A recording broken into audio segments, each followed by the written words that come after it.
संचित प्रेमानुभव ऐसे विठोबाचे नाम उच्चारिता खंडे जन्म वसो न सके पाप जाय त्रिविध तोता ऐसे विठोबाचे नाम उच्चारिता खंडे जन्म तुका म्हणे माया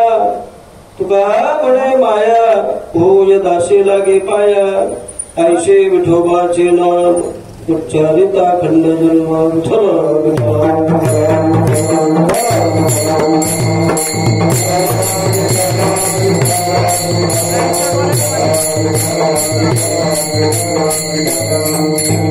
तुटे भवरोग संचित करे मानभोग ऐसे विठोबाचे नाम उच्चारिता खंड जन्म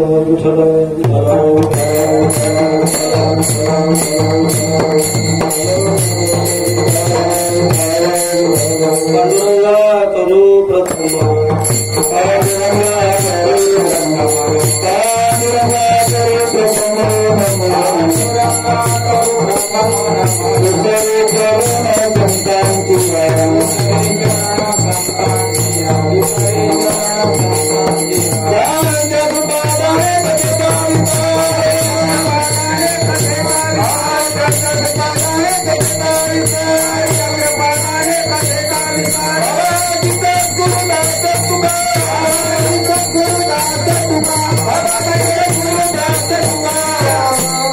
पांडुरंगा करू प्रथम नमान दुसरे चरण संतांच्या त्यांच्या कृपादाने कथेचा विस्तार बाबाचे सद्गुरु दास तुका महावीर कपीठे पटे भीमरथ्यम पुरम कुंडलिकाय धातुम मंद्रे समागत्य तिष्ठन्त महानंद कंदम परब्रह्मलिंगम भजे पांडुरंगम लोकाभिरामम रणरंगधीरम राजीव नेत्रम रघुवंशनाथम कारुण्यरूपं करुणाकरन्तं श्रीरामचन्द्रं शरणं प्रपद्ये मनोजवं मारुततुल्यवेगं जितेन्द्रियं बुद्धिमता वरिष्ठं वातात्मजं वानरयोत्तमुख्यं श्रीरामदूतं शरणं प्रपद्ये आत्मरूप गणेशु स्मरण होय सकळ विद्येचे अधिकरण तेचे बंधू श्रीचरण श्रीगुरूंचे ते नमस्कार ज्ञाता तुटे भवरोग संचित प्रेमान भोग ऐसे विठोबाचे नाम उच्चारिता खंडे जन्म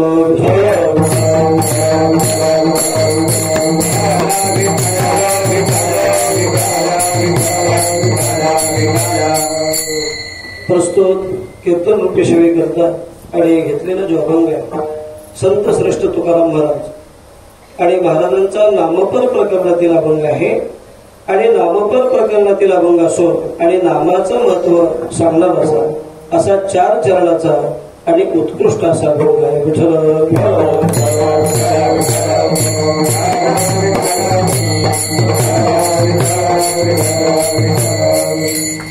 तर उत्कृष्ट म्हटल्यानंतर काही काळ शंका होईल की गाथेतले काही अभंग निष्कृष्ट आहेत का तर नाही गाथेतील सगळे अभंग आणि उत्कृष्टच आहेत परंतु आणि नामपर प्रकरणातील असो आणि नामाचा महत्व सांगणारा अभंग असा आहे या अभंगातून संत श्रेष्ठ तुकाराम महाराज सांगतात की तुटे भवरोग संचित क्रियमान भोग. कारण तुम्ही आम्ही या संसाराला आलेलो आहोत आणि त्यात या संसारात आल्यानंतर भाऊ नावाचा रोग आणि तुम्हाला सगळ्यांना जडलेले आहे. आणि त्या रोगातून जर तुम्हाला निवृत्ती जर करून घ्यायची असेल, तो रोग निवृत्त करून जर घ्यायचा असेल, तर त्याच्याकरता एकमेव आणि उपाय आणि महाराज सांगतात की ऐशे विठोबाचे नाव आणि उच्चारिता खंडे जन्म. बहुरत्व जातो त्याच्यानंतर तुमच्या आमच्या पाठीमागे आणि जन्ममृत्यूची शृंखला लागलेली आहे. ती जन्ममृत्यूची शृंखला जर आपल्याला नाहीशी करायची जर व्हावी असं वाटत असेल, तर त्याकरता सुद्धा ऐशे विठोबाचे नाम उच्चारिता खंडे जन्म. आणि त्यानंतर एकदा जर का त्या भगवान परमात्म्याचं नामस्मरण आपण उच्चारायला जर लावलं, तर पाप आणि ताप देखील राहत नाही. आणि सगळ्यांना जर कारण जर काय असेल, तर ती म्हणजे दुष्कर अशी माया आहे. आणि ती माया सुद्धा त्या भगवान परमात्म्याचं चिंतन करणाऱ्या भगवत भक्ताची दाशी होते. आणि त्या भगवत भक्ताचं चरण काय करते आणि चरण वंदन करते, असा अभंगाचा थोडक्यात अर्थ आहे.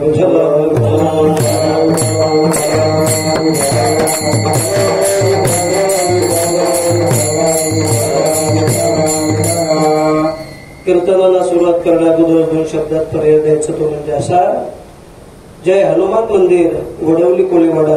आणि या ठिकाणी चालू असणारा अखंड हरनाम महोत्सव आणि या महोत्सवाचाच पहिला दिवस आहे. आणि पहिल्या दिवसाची कीर्तनाची सेवा आणि वारकरी संप्रदाय रामकृष्ण हरी वारकरी संप्रदायाचे अध्यक्ष श्री भीमसेनदादा पाटील आणि ग्रामस्थ मंडळ वडवली यांच्या प्रेमाखातर आणि या सेवेचे निमंत्रण आणि आमच्या स्वानंद सुखनिवासी मोतीराम महाराज भंडारी आणि महाराजांचे सुपुत्र आणि नारायण गण हे मला निमंत्रण मिळाले. विठ्ठल.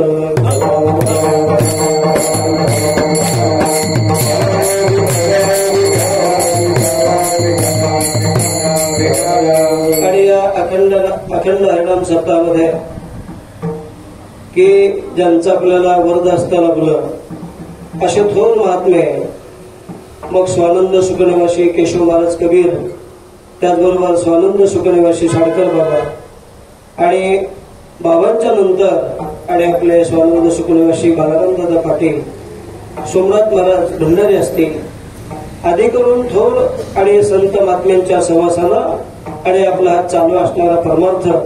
आणि या परमार्थामध्ये खऱ्या अर्थानं आजही आपल्याला मार्गदर्शन करणारे मग आमचे वारकरी कल्याण तालुका वारकरी संप्रदायाचे अध्यक्ष माधव महाराज केशव, अंबादास महाराज पाटील असतील आणि त्याचबरोबर इकडे आमचे लोणार अमनी परिसराचे अध्यक्ष श्री जनार्दन महाराज पाटील, की अशा थोर आणि सतपुरुषाच्या मार्गदर्शनानं आणि हा चालू असणारा अखंड हरिनाम महोत्सव मोठ्या आनंदाने, प्रेमाने आणि उत्साहाने साजरा होत आहे. त्या प्रत्यर्थ आणि आपण या कार्यकर्ते मंडळीला जेवढी धन्यता द्यावी तेवढी कमी पडेल.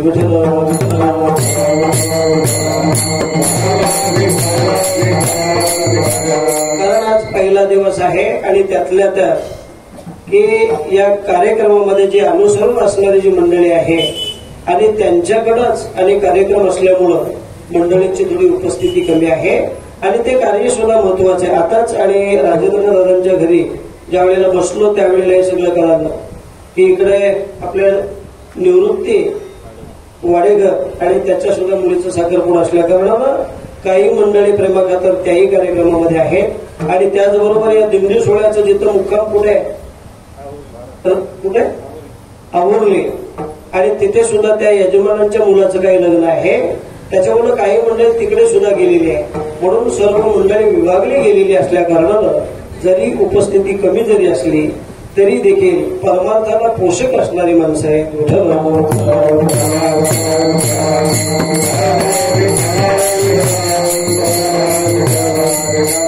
आणि त्याचबरोबर आणि शाडकर बाबांचे सुपुत्र आणि जनार्दन दादा देखील आणि या कार्यक्रमामध्ये उपस्थित आहे. हे सगळ्यांच्या चरणावर नतमस्तक हो आणि आपण आपल्या अभंगाकडे बोलूया.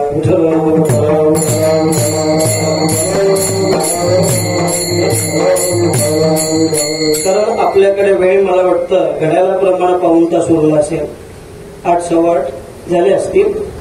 जसं आपल्या वेळेत जसं बसेल तेवढा कोणाली तुम्ही आम्ही खेळी मिळी गदा रोले आनंदे या न्यायात आणि या अभंगावर बोलण्याचा प्रयत्न करायचा आहे.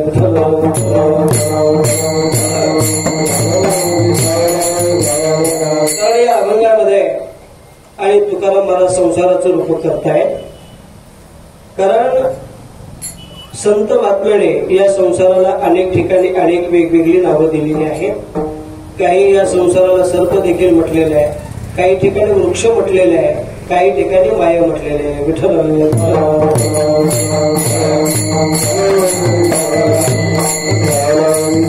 तर असं संसाराचं रूप या अभंगामध्ये संत श्रेष्ठ तुकाराम महाराज करतायत. आणि या अभंगाचं अगदी आपल्याला जर कमी वेळेत जर विचार करायचं जर झालं तर अशा पद्धतीने करता येईल की ज्या वेळेला तुकाराम महाराजांची ज्या वेळेला कीर्ती आणि जगभरात पसरली गेली आणि त्यावेळेला ज्यांच्या ज्यांच्या अंतःकरणामध्ये काही संकुचित विचार आले, काही चिंतेचे विचार आले, त्यावेळेला त्या संकुचित विचारातून चिंतेतून आपण पलीकडे कसं जाणार किंवा कोणाकडनं जाणार हा विचार ज्या वेळेला आणि काही साधकांच्या अंतःकरणामध्ये रुजू झाला, निर्माण झाला आणि मग असे 6 साधक संत श्रेष्ठ तुकाराम महाराजांकडे गेलेले आहेत.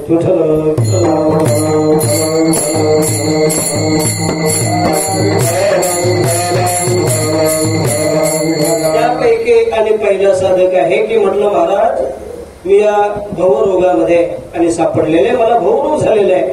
तर तो भवरोग कशाने निवृत्त होईल त्याच्याकरता आणि काही उपाय सांगा.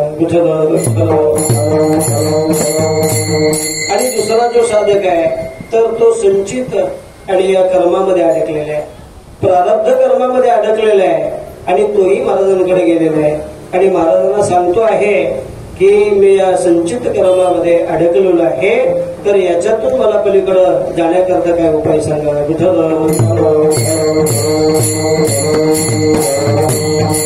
त्यानंतर तिसरा जो साधक गेलेला आहे की म्हटलं महाराज माझ्याकडं खूप असं पाप झालेलं आहे, जीवनामध्ये पुण्य असं मला करायचं योगच आलं नाही, जीवनामध्ये सारखं सदोदित आणि मी पापच केलेले आहे, तर या पापातून मी निवृत्त कसं होईल त्याकरता काही उपाय सांगा. आणि चौथा जो साधक आहे तो सांगतोय की महाराज मी या त्रिविध तापामध्ये आणि पोळलेला आहे, तर या त्रिविध तापातून आणि मला शीतलता कशाने प्राप्त होईल त्याचा मार्ग सांगा.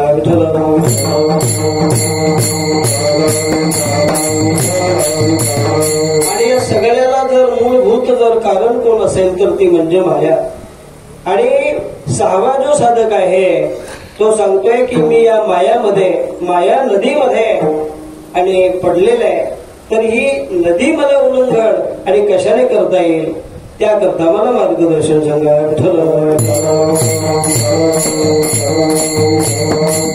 मग त्यावेळेला तुकाराम महाराजांनी 6 साधकांचे प्रश्न आणि ऐकून घेतलेले आहेत आणि मग त्यावेळेला प्रत्येक साधकाला संत श्रेष्ठ तुकाराम महाराज वेगवेगळी उत्तरं देत राहिले नाहीत. मग त्यावेळेला तुकोबारायांनी म्हणावं अभंगाच्या 2य चरणामध्ये ऐसे विठोबाचे नाम,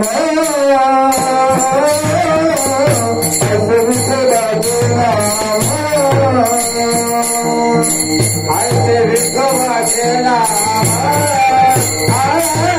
ऐसे विठोबाचे नाम,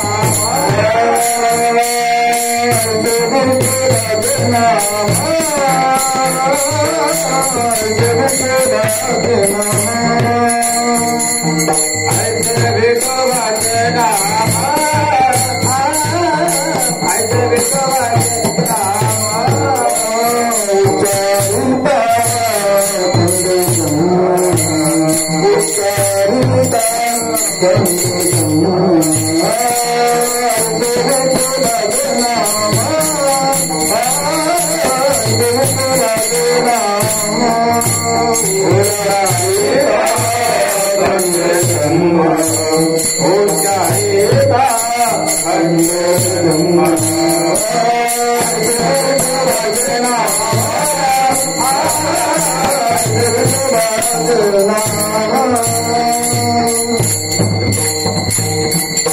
या या साई साधकांचे आणि प्रश्न वेगवेगळे होते. परंतु तुकाराम महाराज साई साधकांना वेगवेगळे उत्तर देत राहिले नाही. काही वेळेला काय होतं, प्रश्न अनेक असतात परंतु उत्तर मात्र एकच असतं. आणि अशा दृष्टिकोनातून आणि तुकाराम महाराज आलेल्या साई साधकांना सांगतायत की बाबा, याच्यातून जर तुम्हाला निवृत्त व्हायचं असेल, मोकळं व्हायचं असेल तर केवळ ऐशे विठोबाचे नाम उच्चारिता खंड जन्म, त्याकरता तुम्ही त्या भगवान परमात्म्याचं काय करा, नामचिंतन करा.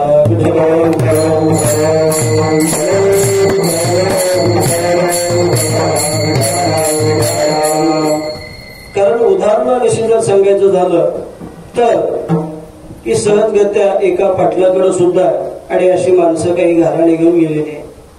पूर्वीचा काळ असा होता की ज्या वेळेला आपल्याला जर न्याय निवाडा जर करायचा असला तर गावची काही प्रतिष्ठित मंडळी असायची. मग त्याच्यामध्ये पाटील असेल, पाटलाच्या सोबत काही वरिष्ठ मंडळी असते, तर अशा मंडळी सोबत आपलं घराणं मांडायचं. मग जे काय असेल ते आपल्या भावकीतलं भांडण असेल, आपल्या शेजारातलं भांडण असेल, गावचं असेल, मग त्या भांडणाचं निवारण करण्याकरता आणि पूर्वीची माणसं पाटलाकडे जायची किंवा प्रतिष्ठित मंडळीकडे जायची. पण आताच्या याच्यामध्ये ते काही राहिलं नाही. थोडस जर काय झालं तर पोलीस स्टेशन, दुसरं काही मार्ग नाही. विठ्ठल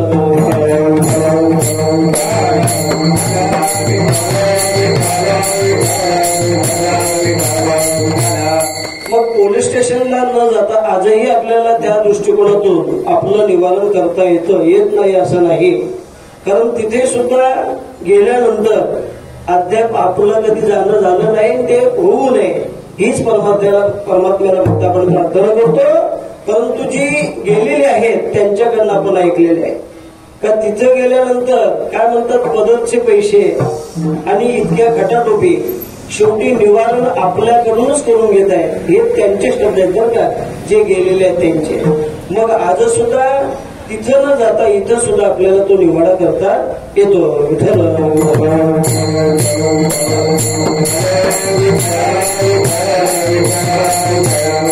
तर असं आणि काही माणसं पाटलाकडे गेलेली आहेत आणि त्यावेळेला पहिला प्रथम जो गेलेला आहे पाटलांना सांगतोय की पाटील, खिरके वाटे वाडा येतो, काय करायचं. विठ्ठल विठ्ठल.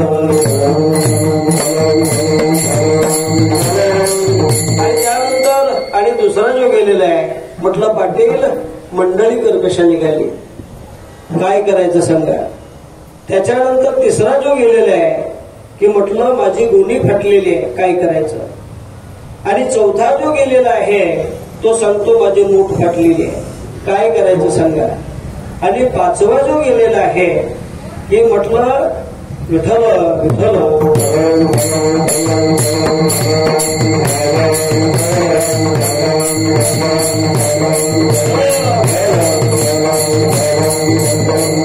आणि म्हटलं माझे मंडळी निवर्तलेली आहे, अर्थात बायको मेली आहे, काय करायचं. मग या सगळ्या मंडळीला पाटलांना वेगवेगळी उत्तरं दिली नाहीत.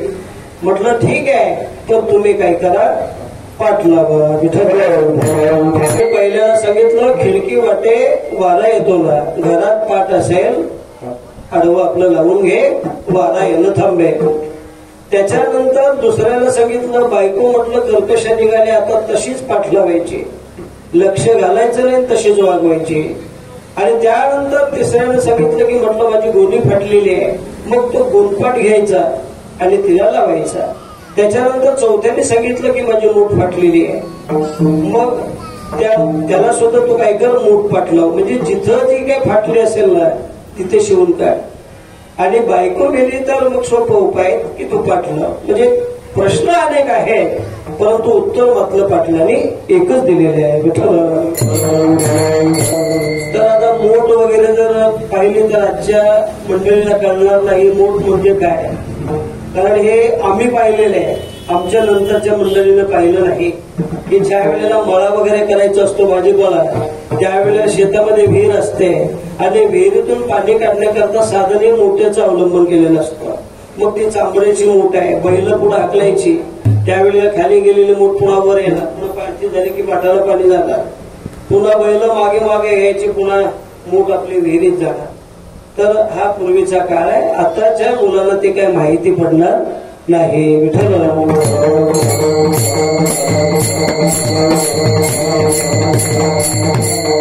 तर या साई साधकांना आणि तुकाराम महाराज सांगतात की ऐशे विठोबाचे नाम उच्चारिता खंडे जन्म. ज्या अर्थी तुकोबर आहे भगवान परमात्म्याचं नामस्मरण करायला सांगतात त्या अर्थी मग महाराजांनी सुद्धा ते केलं असावं. कारण काही गोष्टी ज्या आहेत ना आपल्याला जर सांगायच्या जर झाल्या दुसऱ्याला तर ते आधी आपल्याला कराव्या लागतात. बरोबर ना. आधी जर आपणच जर ते करत नसलो तर दुसऱ्याला सांगण्याचं काय अधिकार आहे. विठ्ठल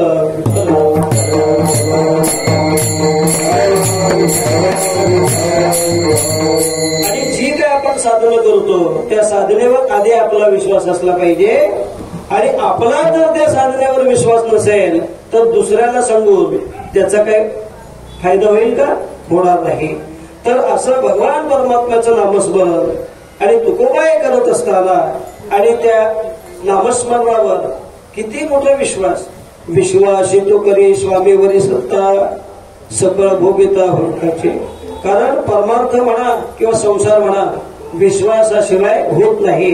एकदा जर का परमार्थामध्ये अविश्वास निर्माण झाला परमार्थ रस्ता चालवला जातो. संसारामध्ये अविश्वास निर्माण जर झाला तर संसार रस्ता चालवला जातो. म्हणून अविश्वास केव्हाही जीवनामध्ये निर्माण होऊ नये. आणि व्हायचं जर असेल तर त्या साधनेविषयी विश्वासच अंतःकरणामध्ये जगला पाहिजे.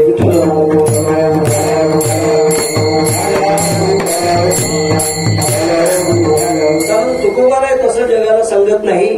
प्रत्येक गोष्टीचं तुकोबारायने परमार्थामध्ये अनुभव व्यतीत केलेला आहे. तुकामणीचा कोणी सांगे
नामस्मरणाचा अनुभव आलेला आहे. आणि तोच अनुभव आलेल्या साधकांना संत श्रेष्ठ तुकाराम महाराज सांगतात की बाबांनो दुसरं काही न करता ऐशे विठोबाचे नाम उच्चारिता खंडे जन्म. त्या भगवान परमात्म्याच्या नामस्मरणाचा उच्चार करा. आणि त्या भगवान परमात्म्याच्या नामस्मरणाचा उच्चार केल्यानंतर परिणाम काय होतो. किती जरी जीवनामध्ये पातकं जरी घडली ना तरी ती काही क्षणातच आणि काय होतात नाहीशी होतात. ज्ञानोबाई सुद्धा आणि सांगतायत की तृणाग्नी मिळे समरस झाले दैशे नाम केले जगता. नामस्मरणामध्ये असंख्यात जीवनामध्ये जरी पातक आपल्या घडले असतील झाले असतील तरी सुद्धा ती काही क्षणातच आणि अगदी त्याचा नायनाट होतो.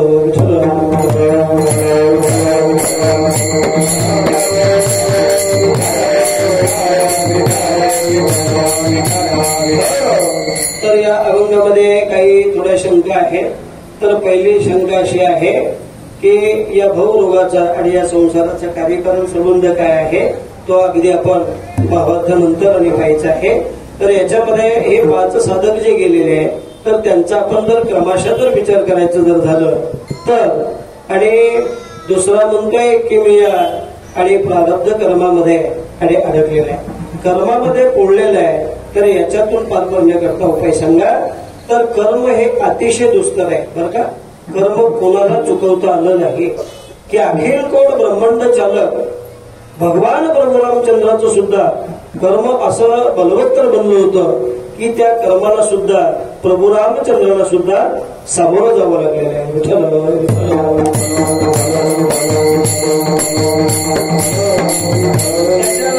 नल आहे, युधिष्ठिर म्हणजे धर्मराजा आहे. आधी करून सर्व मंडळीने कर्माला सामोरंच जावं लागलेलं आहे. म्हणून तुम्हाला सुद्धा कर्माचा त्याग करून चालणार नाही. आपल्या जीवनामध्ये आलेली जी कर्म आहे, मग त्याच्यामध्ये कर्म हे दोन प्रकारचे सांगितलेले आहे, चांगले आणि वाईट. परंतु शास्त्र असं आपल्याला सांगतं की जीवनामध्ये जर कर्म करायची जर वेळ आली ना, तर वाईट कर्म माणसाने कदापि करू नये. त्यापेक्षा मरण पत्करायचं, पण ते कर्म पत्करायचं नाही, वाईट कृत्य करायचं नाही. आणि करायचं जर झालं तर चांगलं कर्म करायचं. विठ्ठल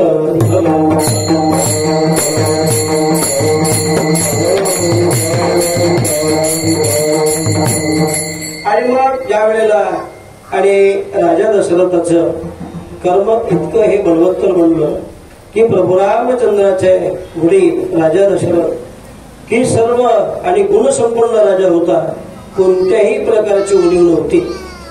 आणि असं असताना आणि राजा दशरथाला संतती नसल्यामुळं, मुलबाला नसल्यामुळं जीवन अतिशय चिंतेने ग्रासलेलं होतं. पुत्र येनमस्य राज्य सर्व दुःखाय कल्पते, या चिंतेमध्ये राजा दशरथ आणि अगदी होरपळून गेला होता. आणि मग सहजगत्या आपला एक दिवशी शिकार करण्याकरता वनामध्ये गेला होता. काही केल्या शिकार न मिळाल्यामुळं एका वृक्षाखाली अगदी बसलेला आहे सरोवरापाशी. म्हटलं कोणीतरी सावध येईल आणि त्यावेळेला आपल्याला अनायशी शिकार करता येईल.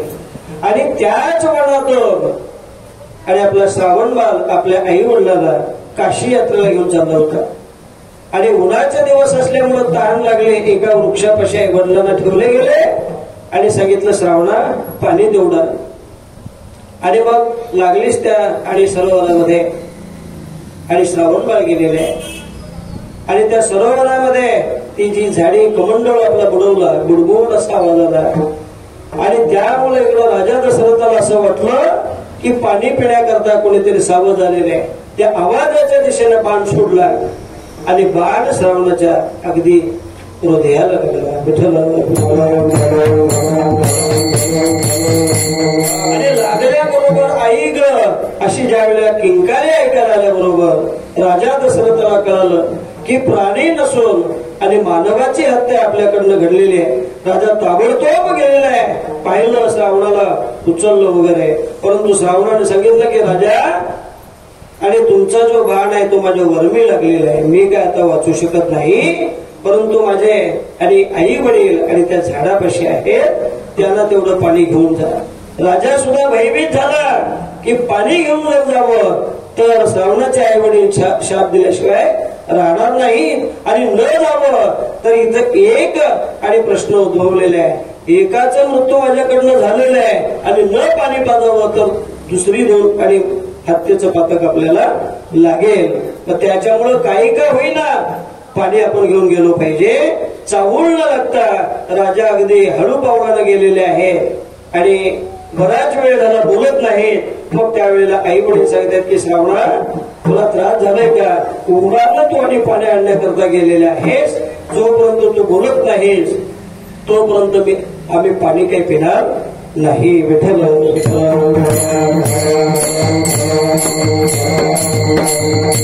त्यावेळेला आणि राजा दशरथाचा नावेलाच झालेला आहे. मग त्यावेळी सांगितलं की म्हटलं महाराज, मी तुमचा श्रावण बाळ नाही, तुमच्या बालाचं घात आणि माझ्याकडनं झालेलं आहे, मी राजा दशरथ आहे.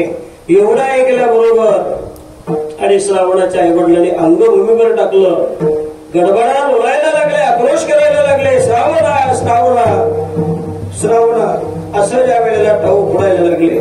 त्यावेळेला सांगितलं की राजा, आम्ही जसं आता वाचू शकत नाही, राहू शकत नाही का, तर आमचं जीवन ज्याच्यावर आधारित होतं तेच जर नाहीसं झालंय, जगायचं कोणा करता.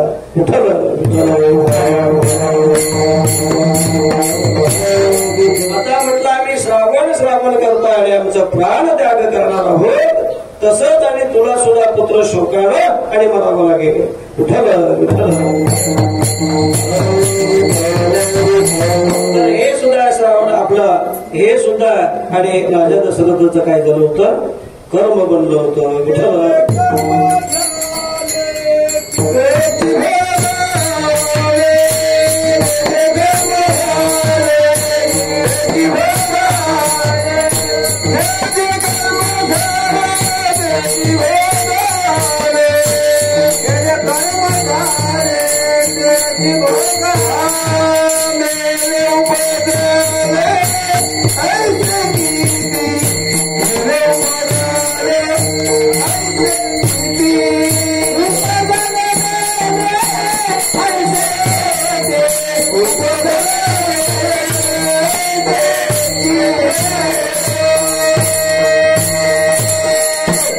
म्हणून आपण जे काही कर्म करतो ना ते कर्मच आपल्याला भोगावं लागतं. म्हणून त्याच्याकरता मग ते तुमचं वाईट कर्म असेल तर वाईट कर्माची फळंही वाईट आपल्याला भोगावीच लागतील. आणि चांगलं जर कर्म आपल्याकडनं जर घडलं ना तर चांगल्या कर्माची फळंही चांगली आपल्याला भोगायला मिळते. म्हणून जे घडतं ना ते केवळ आपापल्या कर्मानुसार घडतं, त्याच्या वेगळं काही घडत नाही. म्हणून आपण ज्या वेळेला असं काही घडतं ना त्यावेळेला आपण काय करतो, दुसऱ्याला काहीतरी कलंकित करतो. परंतु तसं न करता आपण फक्त आपलं आत्मपरीक्षण करावं की असं करत असताना असं का म्हणून झालं, कशामुळे झालं, हे आपलं स्वतःचं अंतःकरण आपण तपासायचं. आणि त्यावेळेला ते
संचिता वाचोनी करावे ते मनी समाधान.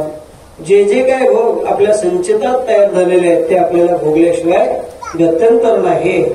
म्हणून की आपल्या या कर्माचं सुद्धा क्षय करण्याकरता ऐशे विठोबाचे नाम उच्चारिता खंडे जन्म. आणि त्यानंतर दुसरा जो साधक आहे तो जन्म मृत्यूच्या राजगाडग्यामध्ये अडकलेला आहे. मग त्यावेळेला तोही सांगतो की मला याच्या सुद्धा पलीकडे जाण्याकरता उपाय सांगा. मग त्यावेळेला महाराज आणि सांगतात, कारण जन्माला येणं सोपं आहे का, नाही. काय सांगू गर्भीची यातना मज भोगिता नारायणा मांस मळ मूत्र झाला तुझं क्षण क्षणा द्या तसे. आईच्या उदरामध्ये आणि त्या गर्भाला किती जाच होत आहे. मग ज्या वेळेला आणि आईला ज्या वेळेला डोहाळे लागतात त्यावेळेला काय सगळ्यात माता मावल्या आणि चांगल्या दृष्टिकोनातून काही डोळे लागतात का. मग त्याच्यामध्ये आंबट किती, तिखट किती, खारट किती, माती किती, राखोडी किती, काय काय खावंसं वाटतं हे त्यांचं त्यांना माहिती आहे. आणि मग ते खाल्ल्यानंतर गर्भामध्ये असणाऱ्या आणि त्या गर्भाची त्वचा अति मवाळ असते. त्याच्यामुळं जर अति तिखट खाल्लं तर ती त्वचा त्या गर्भाला आणि अगदी त्या उदरामध्ये फार मोठा त्रास होतो आणि मग तो गर्भ सारखा बिघडतो. म्हणून की गर्भामध्ये सुद्धा जन्माला येणं पाहिजे तितकं सोपं नाही, तर ते सुद्धा अतिशय आणि दुःखद गोष्ट आहे.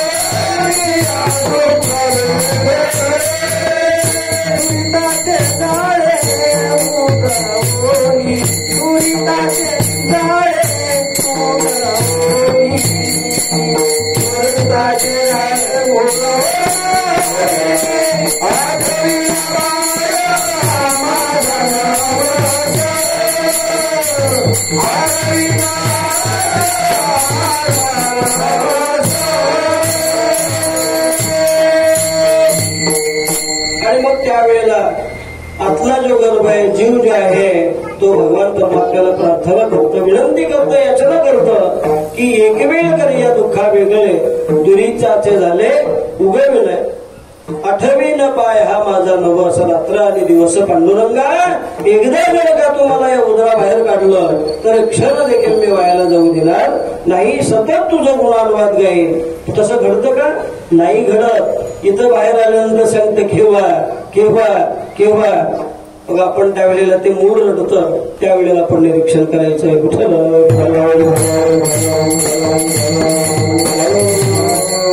महाराज म्हणतात की जन्म मृत्यूच्या राजगाडग्यातनं जर मोकळं व्हायचं असेल तर ऐशे विठोबाचे नाम उच्चारिता खंडे जन्म. जन्माला यायचं तरी दुःख आहे आणि मरणाच्या वेळेला फक्त मरणाची आपल्याला आठवण नाही म्हणून मरणाचे कार्य नाही.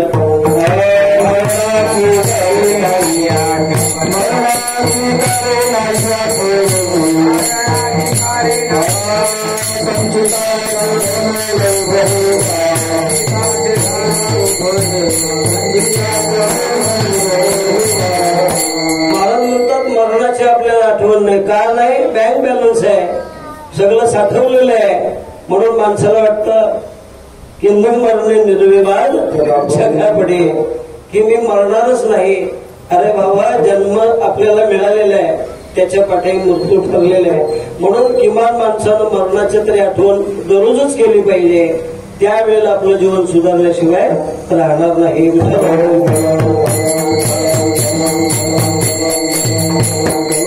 पण मृत्यू लोकांचा पगडा फार उलटा आहे ना. एखादा जर मर जर म्हटला तर माणसाला सहन होत नाही. ज्ञानोबा म्हणतात आगा मर हा बोलून सारथी आणि मेल्या तरी रडती असते जाती गैस पडे. नुसतं एखाद्याला मेला म्हटलं ना तर माणसाला सहन होत नाही आणि मेलं तर पुन्हा रडारड ठरलेली आहे. विठ्ठल या मृत्यू लोकातलं सगळं उपराठ आहे. आणि या उपराठ्या याच्याकरता भगवान परमात्मा अर्जुनाला सांगतोय की बाबा, या मृत्यू लोकांमध्ये एकही तुला सरळ गोष्ट पाहायला मिळणार नाही. जेवढ्या गोष्टी पाहिजे तेवढ्या उलट्या आहेत.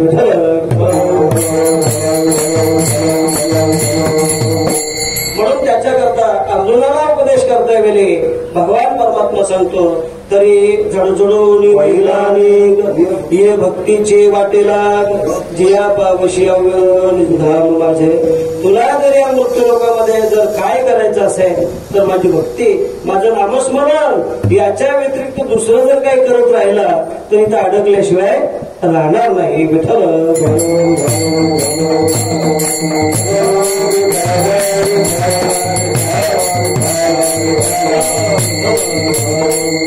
म्हणून की जन्म आणि मृत्यूच्या राजगाडग्यातनं जर मोकळं व्हायचं असेल तर ऐशे विठोबाचे नाम उच्चारिता खंड जन्म.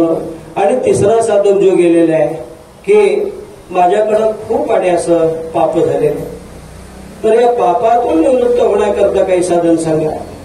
कारण पाप खूप काही सांगितलेलं आहे. अगदी आपल्याला वेळ कमी आहे. त्याच्यामध्ये काही पाप ही 3 प्रकारची आहेत, वाचिक 4 प्रकारची आहेत आणि मानसिक 3 प्रकारची पाप आहेत. आणि 10 जी पाप आहेत या 10 पापातून जर आपण मोकळं जर व्हायचं असेल तर मग आपल्याला विठोबाचं नामस्मरण, भगवान परमात्म्याचं नामस्मरण याच्या व्यतिरिक्त नाही. मग 3 काही पाप कोणती आहेत तर याच्यामध्ये परश्रीकडे करड्या नजरेनं सुद्धा पाहायचं नाही. ही तर खऱ्या अर्थानं आणि आपल्याला संत महात्म्याने फार मोठी आणि काय म्हणतात दक्षतेची आणि परमार्थिकाला आणि एक सूचना घालून दिलेली आहे की जसं कर्म हे 4 प्रकारचे सांगितलेले आहे, त्याच्यामध्ये 5वं जे कर्म आहे ते निषिद्ध कर्म सांगितलेले आहे. आणि संत महात्मे तुम्हाला निषिद्ध कर्मापासून फार दूर राहायला सांगतात बरं का. ही बाकीची कर्म यदा कदाचित जर आपल्याकडनं घडली तर त्याच्यातून काहीतरी प्रायचित्त घ्यायला आपल्याला मिळेल. परंतु निषिद्ध कर्म जर घडलं ना तर त्याला प्रायचित्त नाही.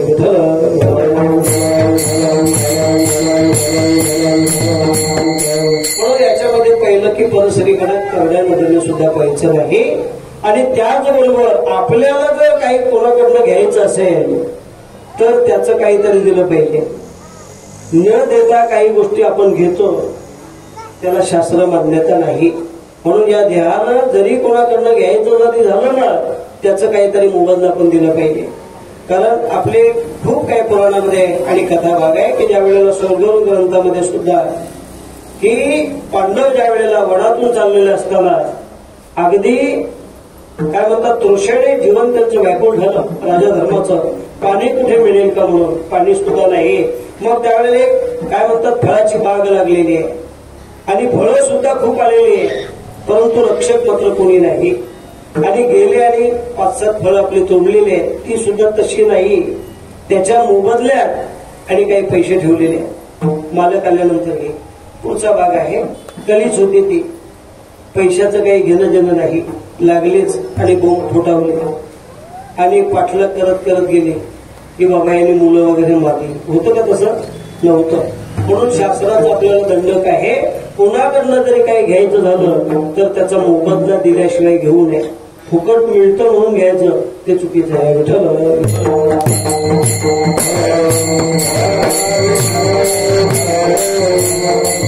म्हणून या शरीरानं आणि ज्या ज्या काही क्रिया आपल्याला करायच्या आहेत ते योग्य अशा केल्या पाहिजेत तरच खऱ्या अर्थानं आणि कार्य सुद्धा धन्य होईल आणि अन्यथा होणार नाही. काही आणि वाचिक आणि 4 पाप सांगितलेले आहेत की या वाचन व्यर्थ बडबड करायची नाही. एखाद्याच्या वर्माला लागेल असं सुद्धा बोलायचं नाही. आणि दुसरं म्हणजे खोटं तर बोलायचंच नाही. बोलायचं जर झालं तर ज्ञानोबा म्हणतात तैसे साचा निमवाळ मिथल्या आणि रसाळ शब्द जैसे कल्लोल अमृताचे. आपण बोलतो ना बोलत असताना दुसऱ्याला समाधान झालं पाहिजे. आणि आपण बोलत असताना जर दुसऱ्याचं मन दुखावत असेल तर ते वर्मी लागल्याचं बोलणं आहे. म्हणून असं माणसाने बोलू नये.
सांगितलेले की मानसिक 3 पाप की जेणेकरून दुसऱ्याचं वाईट चिंतन करायचं नाही.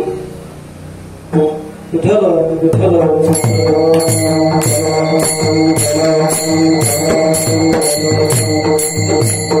आणि त्याचबरोबर दुसऱ्याच्या धनाची लालसा करायची नाही. एवढं जर जमलं ना तर परमार्थ अतिशय सुख आहे. आणि एवढं जर हव्यास असेल परमार्थ करायलाच नाही फार दूर आहे. विठ्ठल.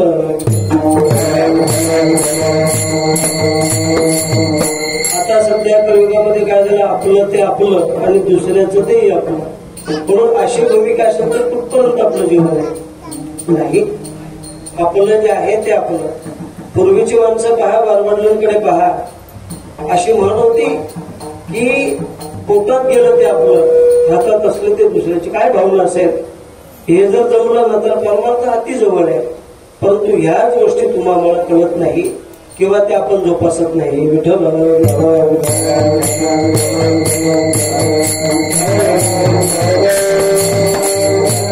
कारण आपले वारवडील एवढे काही शिकले समजलेले नव्हते. परंतु वर्तन अगदी शास्त्रानुसार असायचे. आता आपण शास्त्राचं खूप काही श्रवण करतो परंतु शास्त्रासारखं वागतो का? नाही बघत. आणि शास्त्राने तर सांगितलं की तस्मात् शास्त्र प्रमाण म्हणते ते कार्य व्यवस्थित ज्ञात्वा शास्त्रम पुराणोक्तम कर्म करतो मी हर्षी. मग शास्त्राने सांगितलं तशा पद्धतीने आपलं जीवन असलं पाहिजे. पण आता शास्त्राचं जर काही सांगायला लागलं ना, माणसं म्हणतात गोवा शास्त्र गुंडाला आणि ठेवा. शास्त्र आता इथं प्रमाण राहिलं नाही. हे जरी आपण आपल्या वाचन जरी बोलत असलो तरी सुद्धा शास्त्र हे शास्त्रच राहणार आहे. त्याच्यात काही फेरबदल होणार नाही. विठ्ठल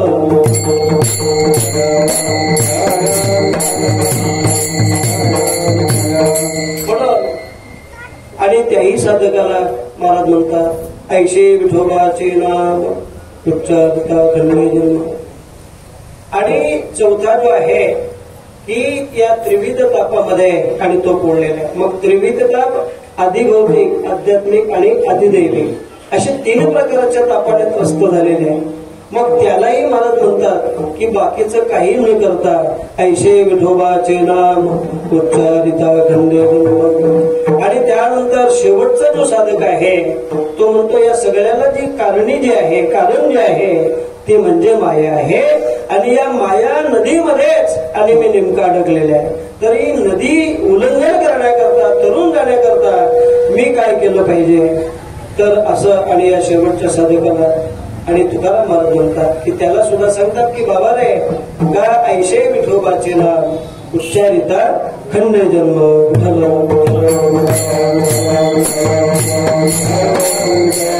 माया नदी किती दुस्तर आहे.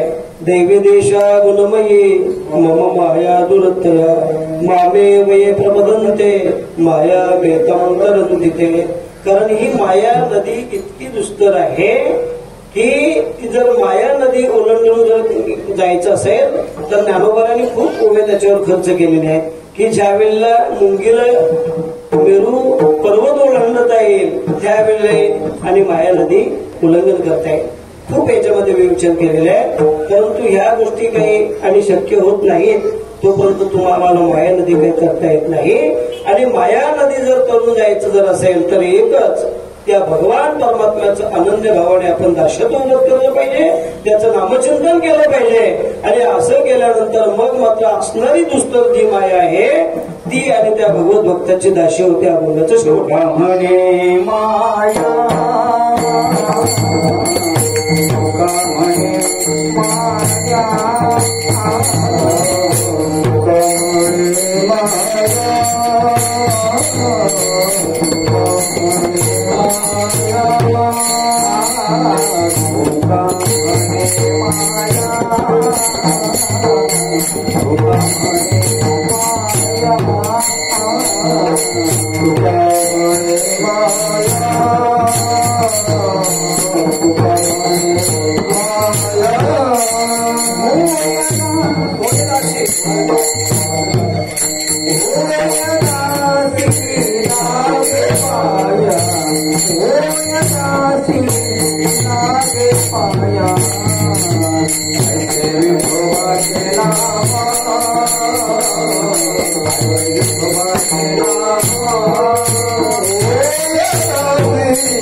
तुका मनी माया होयदाशी लगित.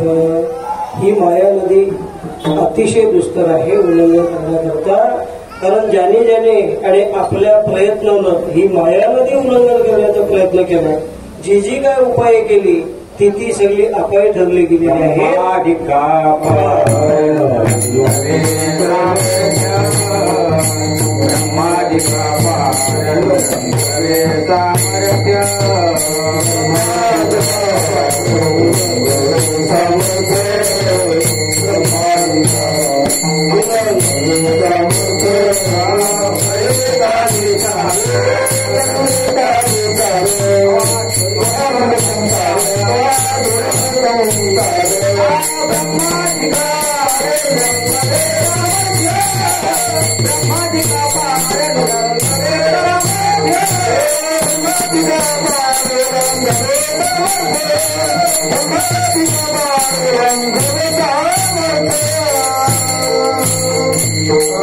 की माया नदी तरुण जाण्याकरता मोठ्याने प्रयत्न केले, त्यांना सुद्धा ते करता आलं नाही.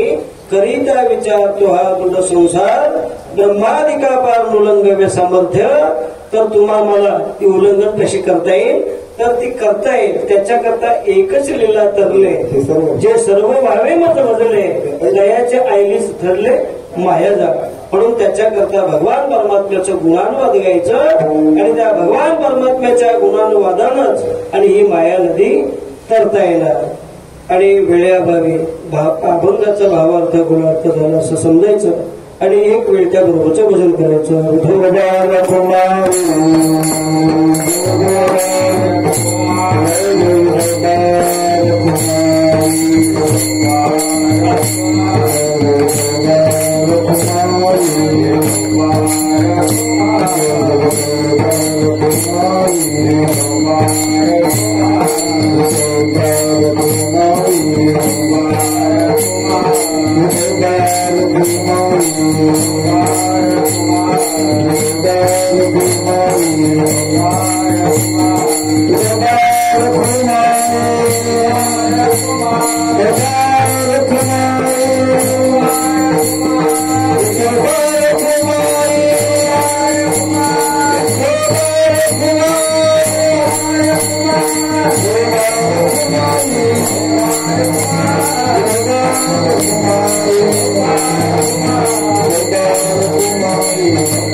संचित प्रेमान भोग ऐसे विठोबाचे नाम उच्चारिता खंडे.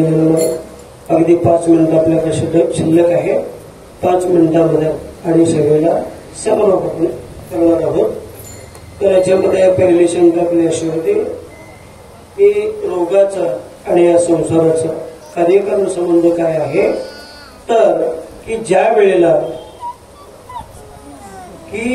ज्या व्यक्तीला एखादी व्याधी जडते अर्थात रोग होतो, मग त्यावेळेला ती व्यक्ती कशी असो धष्टपुष्ट असो, परंतु त्यावेळेला आणि त्याचं शरीर काय होतं पुरुष होतं असं म्हणतात. मग त्यावेळेला तो जर हिंद केसरी जरी पैलवान असेल, महाराष्ट्र केसरी जरी पैलवान असेल आणि त्याला जर एखादी व्याधी जडली, एखादा जर रोग जर झालाच, तर धष्टपुष्ट असताचं शरीर देखील अगदी निकृष्ट होतो त्या शरीरामध्ये तारतम्य राहत नाही इतका त्या रोगाचं काय असतं, प्राबल्य असतं. म्हणून रोग एकतर कुणाला होऊ नये, आलं का लक्षात. आणि झाल्यानंतर किती वेदना होत आहे, ज्याला होतं त्यालाच त्या वेदना द्याव्या लागतात, असा व्यवहार आहे. म्हणून रोगाचं सादृश्य अशा पद्धतीचं आहे. एकदा जर का व्याधी जडली तर काही केल्या आणि त्या माणसाला त्या व्याधीतून मुक्त होता येत नाही, शरीर अगदी निकृष्ट होतं. मग तसं इथं भवरोग आहे आणि तो तुम्हाला प्रत्येकाला जडलेला आहे, आलं का लक्षात. भवरोगानं कोणाला सोडलेलं नाही. यदा कदाचित ही जी काही रोग आहेत तर एखाद्याला एखादा रोग असेल, एखादा नसेल. सगळीच रोग काही एकाला नाहीत, आलं का लक्षात. म्हणून अशा पद्धतीची जी काही रोग आहेत तर ती एखाद्याला असेल, एखाद्याला नसेल. परंतु भवरोग जो आहे तर तो प्रत्येकाला जडलेला आहे, आलं का लक्षात. आणि त्या भवरोगातून आपल्याला जर मोकळं व्हायचं असेल तर त्या भगवान परमात्म्याचं नामचिंतन. मग तो भवरोग तुम्हाला सगळ्याला जडलेला आहे. पाहायला जर गेलं तर आपण भगवान परमात्म्याचे अंश आहोत, बरं का. आणि भगवान परमात्मा कसं आहे, सुखरूप आहे. सुखरूपाईचा तुझा कोण सांगा, माझ्या पांडुरंगा सारी करतो. आणि तुम्ही आम्ही त्या भगवान परमात्म्याचे अंश आहोत. मग आपण सुद्धा सुखरूपच आहोत. पण पावलाला दुःख आपण झेलतो, पचवतो, हे तितकंच खरं आहे. मग हे कशामुळे आपण घेतो, तर जसं अलीकडे बागायतदार आणि जी शेती करतायत ती कशा पद्धतीने करतात, छाटकलं. की आज जर एखाद्या लिंबाचं जर झाड असेल तर त्याची फांदी छाटून तिला जर मोसंबीची जर तळमळ जर केली तर फळं येणारी लिंबाची येत नाही, मोसंबीची येतात. तसं आपलं मूळ स्वरूप आहे, आपण भगवान परमात्म्याच्या अंश आहोत. म्हणजे आपण सुखरूप आहोत. परंतु इथे आल्यानंतर काही विषयाच्या फांद्या आणि जीवाला फुटलेले आहे. आणि विषयाची फळं येऊन काही सुखाची येतील का, नाही, तर ती अगदी दुःखाचीच फळं येतात. म्हणून त्याच्याकरता ती फळं येऊ नये त्याच्याकरता आपण आणि त्या पद्धतीचं अवलंबन केलं पाहिजे. म्हणून ती फळं जर विषयाची फळं आणि आपल्याला येऊ नये त्याच्याकरता सुखाची जी साधनं आहे त्या साधनाचं आपण अवलंबन केलं पाहिजे.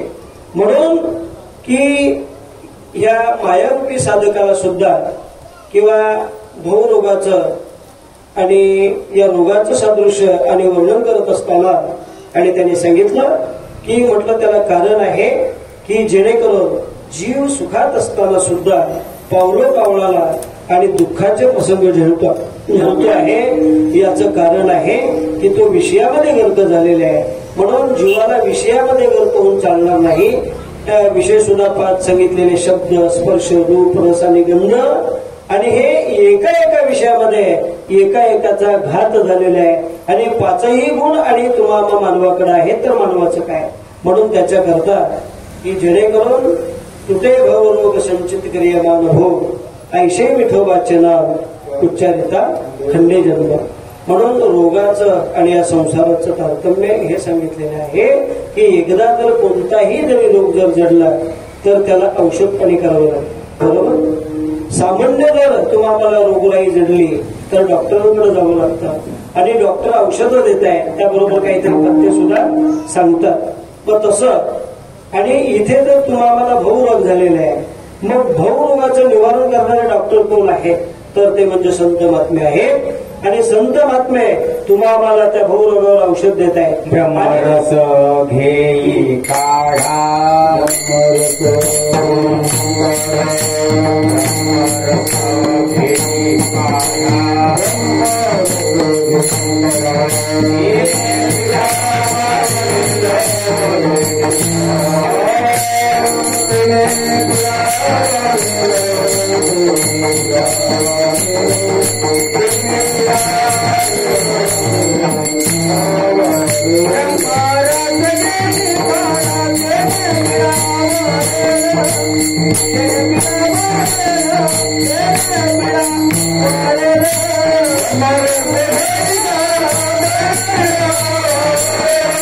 Thank you.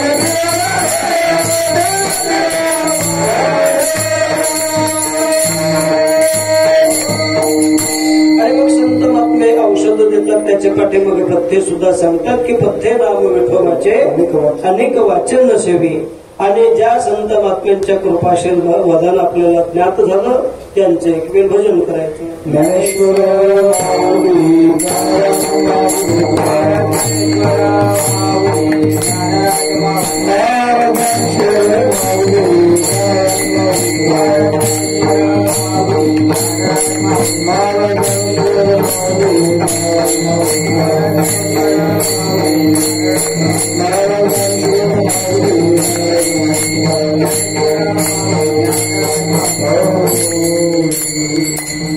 तुते भवरोग संचित क्रियमान भोग ऐसे विठोबाचे नाम उच्चारिता खंडे. वसू न सके पाप जाय त्रिविध तोताप ऐसे विठोबाचे नाम उच्चारिता खंडे. तुका म्हणे माया होय दाशी लागे पाया ऐसे विठोबाचे नाम उच्चारिता खंडे. कीर्तन आपलं समारोप झालेले.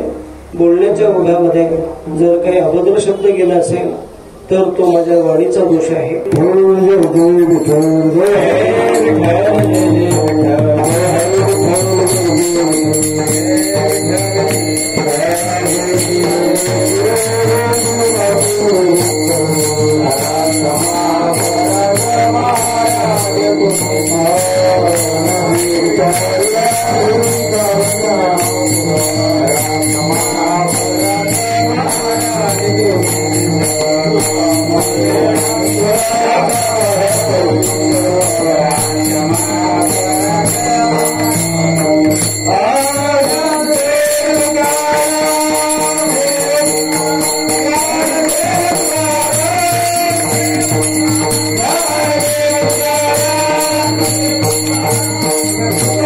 Yeah.